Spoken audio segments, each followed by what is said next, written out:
Hello guys, welcome back sa aking YouTube channel. For today's video guys, meron akong gagawin na skyward. So yan ang problema niya guys. Meron siyang bar lines dito sa may gilid. So wash out siya guys. Okay, so ito na guys yung model. Skyward 32A 3000. Dito guys ay ordinary TV. So guys, bago ko umpisahan, may nagpapa-shoutout ating mga kaibigan, si Romeo Madrona at si Ruel Marbilla from Bakakay, Albay. Okay, so guys, umpisa na natin.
Okay, so ito na guys, natanggal na natin yung cover. So, bali ito lang yung board niya.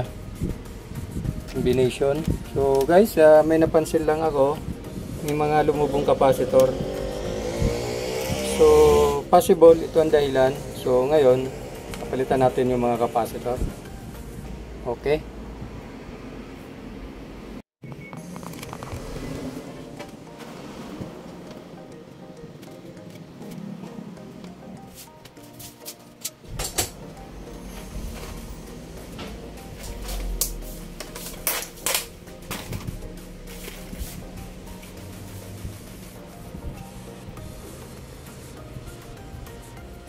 Okay, so palitan natin ng 470 by 35 volts.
Okay, so plug in natin guys.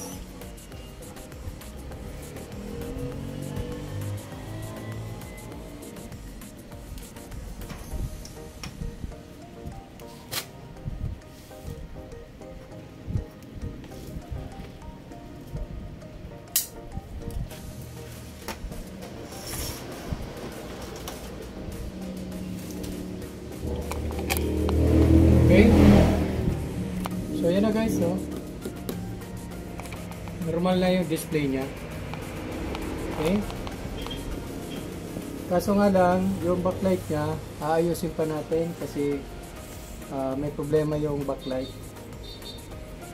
So, aayusin muna natin guys yung backlight. Pero okay na siya, oh. So, ang ginawa natin, nagpalit lang tayo ng mga capacitor. Pinalit natin yung bali 6 na capacitor. Okay. So ito na guys, okay na siya. Nagpalit lang ako ng mga capacitor, 6 na capacitor. Then pinalitan ko rin yung backlight kasi repair na lang pala ito. So yun, bago ng backlight, hindi ko na lang pinakita sa video. So yun lang ang ginawa natin doon, yung pagpapalit lang ng capacitor. So ito na guys, okay na siya, oh. Yan. Malinaw na siya. Wala na yung guhit dito. Tsaka yung may white na dalawa sa backlight.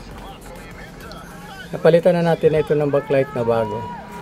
So okay. So guys, maraming salamat sa inyong panonood.